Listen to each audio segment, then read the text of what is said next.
Yes बेटा, so welcome to another video. As we just began, हमने चालू किया था ये कहानी इलेक्ट्रिसिटी की, right? I think we started it from charge और उसी को हम यहीं पे आगे कंटिन्यू करने वाले हैं. So please let us start. चालू करते हैं भाई. तो अभी अपने को जो पढ़ना है दोस्त, वो है the concept of electric field. तू ध्यान से देखता जा. सर ये तो बुक में है ही नहीं. अबे तभी तो मैं पढ़ा रहा हूँ, काम लगेगा यार, तू देखता जा. सो राइट नाउ हम जो पढ़ रहे हैं concept, that is a concept of electric field. अब तू ध्यान से देख, मैंने तुझे ये तो बता दिया चार्ज क्या होता है. अब मान ले इधर एक पॉजिटिव चार्ज पड़ा है प्लस क्यू, इधर पड़ा है एक जगह पे, और इधर एक बड़ा सा एक और चार्ज है क्यू, दोनों ही पॉजिटिव है. तुझे ये तो पता है कि सर अगर दोनों पॉजिटिव है तो दोनों सर एक दूसरे को रेपल करने चाहिए, राइट? अपनी ये सारी बातें तो ऑलरेडी हो चुकी है. And if you have not watch the video तो पहले उधर जा फिर इधर आया, राइट? तो चल कंटिन्यू करते हैं. तो मैं क्या बोल रहा हूं, ये एक पॉजिटिव चार्ज है, ये दूसरा पॉजिटिव चार्ज है, पर ये दूसरा वाला ना अभी इनफाइनाइट पे है. ध्यान से समझ सिनेरियो. अब ये दूसरा चार्ज इनफाइनाइट पे है, ठीक है? अब एग्जैक्टली अभी तो इस चार्ज को और इस चार्ज को एक दूसरे से कोई तकलीफ नहीं होनी चाहिए बिकॉज इनफाइनाइट है. पर जैसे जैसे अब अपन ने ऐसा बोल लिया कि ये वाला चार्ज इधर फिक्स है बाय सम अनस्पेसिफाइड फोर्स, ऐसा चल मान ले, मैंने ही ऐसा पकड़ के रखा है, जाने नहीं दूंगा कुछ भी हो जाए, तो ये चार्ज यहीं पे रख रहा है. अब मैं क्या कर रहा हूं, इसको धीरे धीरे धीरे धीरे धीरे धीरे भाई साहब नजदीक लेके आ रहा हूं ये वाले क्यू से. अब जब मैं इसको नजदीक लेके आ रहा हूं, एक टाइम ऐसा आएगा कि मुझे इसको और अगर आगे ले जाना है तो सर आपको खुद को फोर्स लगाना पड़ेगा. यस और नो? हाँ यार समझ बात को, ये पॉजिटिव ये भी पॉजिटिव, तो दोनों एक दूसरे को रेपल करेंगे, यही तो अपनी बात हुई थी, है ना? तो बेसिकली होता क्या है, ऐसा क्यों हो रहा है, ये रिपल्शन क्यों होता है, ये अट्रैक्शन क्यों होता है, यही पूरा कंसेप्ट, राइट? तो ये 876 सबसे पढ़ता आ रहा है, पता नहीं कि सर दो पॉजिटिव एक दूसरे से दूर भागेंगे, राइट? दो नेगेटिव भी सर दूर भागेंगे, एंड प्लस माइनस या माइनस प्लस सर एक दूसरे को अट्रैक्ट करेंगे.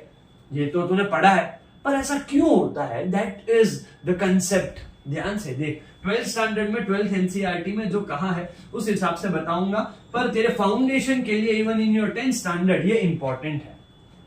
तो बेसिकली बेटा जो एक चार्ज होता है ना, कोई भी एक चार्ज जो होता है ना, वो अपने आसपास के एरिया में, ये जो मैं कॉन्सेंट्रिक सर्कल बता रहा हूं, कॉन्सेंट्रिक है ना, same centre different different radius. Sir maths, अबे मैं पहले मैथ्स ही पढ़ाता था, चला जा. तो बेसिकली ये चार्ज जो इधर पड़ा है, राइट, तू ध्यान से देख, तो चार्ज अपने आसपास के एरिया में कुछ ऐसा इमेजिनरी, रियल में तुझे दिखेगा नहीं. अब सर ये क्या बात होगी, तू ध्यान से समझ. अगर ये एक मैग्नेट है बाई चांस, और अगर मेरे पास एक और दूसरा ऑब्जेक्ट है विच इज दिस, अब ये आयन है समझ ले, तो तुझे पता है कि सर ये आयन जो है ना इससे अट्रैक्ट होगा. अब ये क्यों होता है, क्योंकि बेटा मैग्नेट के आसपास ना मैग्नेटिक फील्ड होती है, दिखती नहीं है अपने को, इमेजिनरी है. ऐसे इलेक्ट्रॉन या फिर एक चार्ज जब कहीं भी रेस्ट पे पड़ा हो तो उसके आसपास के एरिया में वो कुछ क्रिएट करता है. पर सर समझ नहीं आ रहा, चल डेफिनेशन लिख लेते हैं, right? So an imaginary field या फिर एन इमेजिनरी स्पेस, एक ऐसी जगह जो रियल में नहीं है भाई, इमेजिनरी है. An imaginary space, right, around a charge. किसके अराउंड है सर? चार्ज के आसपास है, अभी आपने बोला था. An imaginary space around a charge at which its effect can be felt या experienced is called as electric field. ध्यान से देखेंगे सर ऐसा क्या होता है. अब देख समझ, एक चार्ज के आसपास का इमेजिनरी एरिया रियल में नहीं है बेटा, पर होता जरूर है और उसका काम भी है. तो ध्यान से समझ, अब ये चार्ज का इतना एरिया है. अब सर ये कौन से चार्ज का कितना एरिया होगा, तो बेटा वो मैग्नीट्यूड पे डिपेंड करता है. मान ले ये सबसे बेसिक चार्ज है 1 कूलम, 1 कूलम का इतना एरिया है, अब जब चार्ज 2 कूलम हुआ तो इससे डबल हो जाएगा, चार्ज 100 कूलम हुआ तो ये भी उतना ही बढ़ जाएगा। अबे सिंपल है यार, जैसे मैग्नेट में तुझे पता है कि वो सस्ते वाले जो आते हैं उनकी अट्रैक्टिंग या रिपेलिंग पावर कम होती है, और ऐसे ही जो अच्छे वाले इलेक्ट्रोमैग्नेट्स या जो बड़े बड़े मैग्नेट्स आते हैं हॉर्शू मैग्नेट्स, तो उसमें वो दूर से अट्रैक्ट कर लेता है। क्यों? क्योंकि उनकी मैग्नेटिक फील्ड बेटे ज्यादा होती है। तो यहां पे ऐसे तू देख, और ये मैग्नेटिक फील्ड क्यों बोल रहा हूं, बिकॉज अगला चैप्टर तेरा वही है, राइट। तो चल आजा। तो एक चार्ज के आसपास एक इमेजिनरी जगह होती है कि अगर कोई एक दूसरा चार्ज या दूसरा चार्ज ऑब्जेक्ट उस एरिया में जैसे ही एंटर करेगा ना बेटा, तो ये भाई साहब उसके ऊपर एक फोर्स लगाएगा, और ये इमेजिनरी जगह को ही बेटा बोला जाता है इलेक्ट्रिक फील्ड, राइट। ये जो इलेक्ट्रिसिटी है इसका कॉज क्या है? इसका कॉज बेटे इलेक्ट्रिक फील्ड है। तूने ये बचपन में I mean 1-2 साल पहले पढ़ा होगा कि सर डीसी होता है, सर एसी होता है। वो घर वाला नहीं बेटे, डायरेक्ट करंट और अल्टरनेटिंग करंट। तो जो डायरेक्ट करंट है उसका कंसेप्ट बेटे अपन पढ़ रहे हैं, राइट। उसी के ऊपर तेरा पूरा चैप्टर है, तेरा पूरा 10वीं है। तो सिर्फ इस कंसेप्ट को समझ ले। अब क्या होता है, तो इसके आसपास के एरिया में कोई भी और दूसरा चार्ज, जैसे ये पॉजिटिव आया तो उसको और धक्का मारेगा, अगर ये वाला ही नेगेटिव आया तो मुझे इसको लेके यहां तक जाने में मुझे शायद मेहनत करनी पड़े, फिर वो अपने आप अट्रैक्ट हो जाएगा। बात समझ रहा है भाई, right. So this imaginary region बेटा, इसको बेटा बोला जाता है इलेक्ट्रिक फील्ड। और तुझे याद क्या रखना है, सर मेरी बुक में भी नहीं है फिर भी आप पढ़ा रहे हो, क्या काम का है? हाँ बेटा, सीबीएसई में बोर्ड में इसके ऊपर क्वेश्चन आया है और आ भी सकता है। और तू जो फाउंडेशन की बात करता है उसके लिए सबसे बड़ा बेस यही है। तुझे क्या याद रखना है? तो यार याद ये रखना है बेटा कि अ चार्ज एट रेस्ट प्रोड्यूसेस, क्या प्रोड्यूस करता है? तो क्या सर, इलेक्ट्रिक फील्ड। एक जो चार्ज है वो रेस्ट पे जब है तो इलेक्ट्रिक फील्ड प्रोड्यूस करता है बेटा, और इसी इलेक्ट्रिक फील्ड की वजह से ही वो दूसरे चार्ज पे फोर्स लगा सकता है। समझ आ रहा है? ये जो फोर्स की बात कर रहा हूं मैं, इस force, the force here is called as, ये फोर्स को बोला जाता है तो कि भाई या तो इसको इलेक्ट्रिक फोर्स भी बोल सकते हैं, पर बुक की बात करूं, प्रॉपर वर्ड्स में बोलूं तो बेटा इसको कूलम्बिक फोर्स बोलते हैं। Coulombic force. Sir electric force क्यों नहीं, अबे कूलम्बिक बोलते हैं यार। Coulomb was the person who invented it, right? तो कूलम्बिक फोर्स बोला जाता है, और इसीलिए चार्ज का यूनिट भी तूने पता है तुझे, इट्स कूलम, वो यहीं से आया है बेटा, राइट। तो कूलम्बिक फोर्स यहां पे लगता है, और किसकी वजह से लगता है? तो सर ये लगता है चार्ज की वजह से। अब सर ये फोर्स है तो फोर्स का तो कुछ फॉर्मूला भी होगा, बना देते हैं यार। पर जैसे जैसे मैं फॉर्मूला की चीजें लिखूंगा या स्टेप लिखूंगा, तुझे रेइनकार्नेशन होगा। सर ये क्या है? अबे डेजावू होगा। अभी देखोगा, अभी करके दिखाता हूं, देख। तो ये जो बेटा फोर्स होता है कूलम्बिक फोर्स, ये प्रोपोर्शनल है to the magnitude of charges. ये कूलम ने एक एक्सपेरिमेंटली पूरा रिलेशन निकाला है, राइट। क्या है? तो ये फोर्स जो है, ये यहां जो लग रहा है, that is directly proportional to the magnitude of both charges. और ये 2 बॉडी फोर्स है बेटा। कौन सा था 2 बॉडी फोर्स? सर अभी नहीं बताऊंगा, सिर्फ 2 मिनट रुक जा, यहां देख। तो ये फोर्स जो लग रहा है वो डायरेक्टली प्रोपोर्शनल है to the magnitude of charges, and यही फोर्स जो लग रहा है वो इनवर्सली प्रोपोर्शनल है to the square of distance between the 2 charges. और यही वाले फोर्स, ऐसा ही कुछ सर मैंने देखा है last year, gravitation, right. Force directly proportional to the masses and inversely proportional to the square of distance. जैसे ग्रेविटेशन का यूनिवर्सल लॉ जो बना, उसी तरीके से, उसी से एक्चुअली ऐसा बोलो इंस्पायर होके कूलम भाई साहब ने ये वाला लॉ बनाया। और फिर ऐसा कुछ बनेगा कि F proportional Q1 Q2 divide by D square. और सर इसको हटाएंगे तो कांस्टेंट आएगा भाई, चल लगा देते हैं। तो ऐसा कुछ आता है, F is equals to K Q1 Q2 divided by D square. और ये जो तेरा इक्वेशन बना बेटा यहाँ पे के, क्योंकि ये कूलम्बिक फोर्स है तो इसको बोलेंगे कूलम्बिक कांस्टेंट। समझा? समझा? इसकी वैल्यू भी बता देता हूं, एक्सपेरिमेंटली मिली है 9 इंटू 10 टू पावर 9 यूनिट। तो लगा क्या आएगा, 9 into 10 to power 9 newton metre square upon coulomb square, है ना। देख, F का न्यूटन, D स्क्वायर का मीटर स्क्वायर और Q1 Q2 का कूलम स्क्वायर। समझ आया बेटा? तो हर बार दो चार्जेस जो होते हैं बेटा, उन दो चार्जेस को एक दूसरे पे अट्रैक्टिव या रिपल्सिव जो तू बोलता है वो फोर्स ये वाला लगता है बेटा, है ना। दो पॉजिटिव एक दूसरे से दूर भागते हैं, कितने हिसाब से, कितने फोर्स से दूर भागेंगे, इतने फोर्स से भागेंगे बेटा। बात समझ आ रहा है? राइट। ये भी एक टाइप का इनवर्स स्क्वायर लॉ है।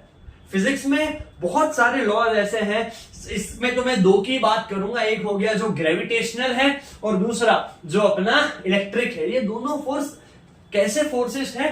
तो ये फोर्सेस इनवर्स स्क्वायर लॉ वाले फोर्सेस हैं और इनको बेटे कंजर्वेटिव फोर्स भी कहा जाता है। क्यों कहा जाता है, आगे अपन इसकी सारी की सारी बात करेंगे। बोल, तेरे को ये टॉपिक समझ आया? राइट। क्या होती है सर फील्ड? फील्ड एक इमेजिनरी एरिया है, चार्ज अपने आसपास प्रोड्यूस करता है। और वो फील्ड का सर क्या रेलेवेंस है, क्या काम है? तो जब भी कोई दूसरा चार्ज उसकी फील्ड में आए, क्योंकि देखिए दूसरे चार्ज की भी फील्ड होगी, जब ये दोनों की फील्ड इंटरैक्ट करे तब भाई या तो अट्रैक्टिव या तो रिपल्सिव फोर्स लगेगा based on the magnitude of two charges. बेटे क्या इसमें कोई भी डाउट है? राइट। ये अपना वो लास्ट पार्ट है बेटा बेसिक्स का, जिसको पढ़ने की और समझने की जरूरत है।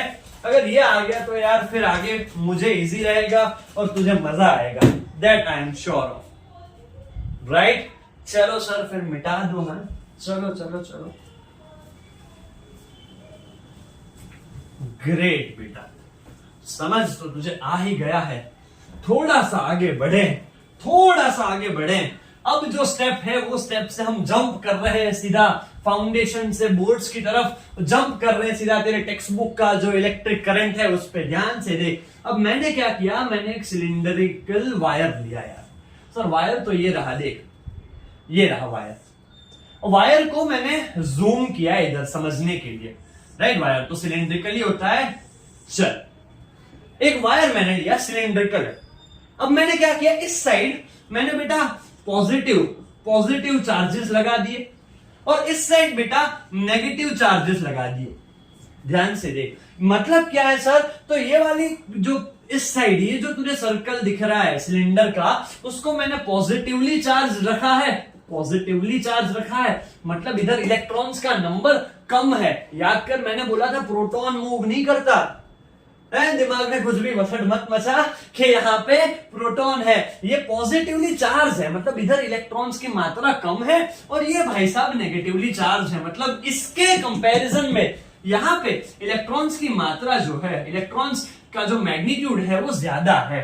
ठीक है। और अब इस केस में होता क्या है कि जब यह सिलेंडर को मैं एक्चुअली में ऐसे रखूंगा और यहां बीच में कुछ ऐसे इंसुलेटर है, पर अभी मैंने कहा जैसे ही ये मैं इंसुलेटर को हटाया, जैसे ही ये इंसुलेटर को बेटा मैं हटाऊंगा ना, क्या होगा पता है सर? क्या होगा देख, अपनी बात हुई अभी कि सर यहां पे क्योंकि यहां नेगेटिव है यहां पॉजिटिव है, कूलम्बिक फोर्स लगेगा और इलेक्ट्रॉन जो है वो यहां से यहां, यहां से यहां, यहां से यहां जाना चालू करेंगे। कब तक? जब तक वो नहीं आ जाता जो केमिस्ट्री में तू सुनता ही रहता है, इक्विलिब्रियम, मतलब कि both the sides have equal amount of charge. यही तो होता है ना। जैसे मैंने दो पानी के ऐसे बॉटल रखी, एक फुल भरी हुई दूसरी खाली, दोनों को कनेक्ट किया तो सर यहां से पानी कम होगा। कब तक? जब तक दोनों में सेम नहीं हो जाता। राइट। इज दिस क्लियर बेटा? अब ये जो चार्ज जब मूव करता है, राइट, व्हेन अ चार्ज, जब कोई भी चार्ज मूव्स, इट कंस्टिट्यूट्स, वो बनाता है, कंस्टिट्यूट्स क्या बनाता है भाई? That is known as electric current. Electric current I से डिफाइन होता है, I is the symbol, right, और उसका जो फॉर्मूला है वो है Q/T। Q मतलब the amount of charge that is flowing in a cross section. ये जो सर्कल दिख रहा है, ये जो थिकनेस होती है, थिकनेस, उसको क्रॉस सेक्शन बोलते हैं। ये क्रॉस सेक्शन वर्ड याद रखना, लास्ट ईयर की सीबीएसई बोर्ड में इस पे क्वेश्चन आया है और मैंने वीडियो भी डाला था बेटा, तो यहां आ जा। तो जब इलेक्ट्रॉन यहां से पास होगा, कितने चार्जेस एक क्रॉस सेक्शन को क्रॉस कर रहे हैं पर टाइम, क्योंकि चीजें बहुत फास्ट है तो हम टाइम को सेकंड में लेते हैं बेटा।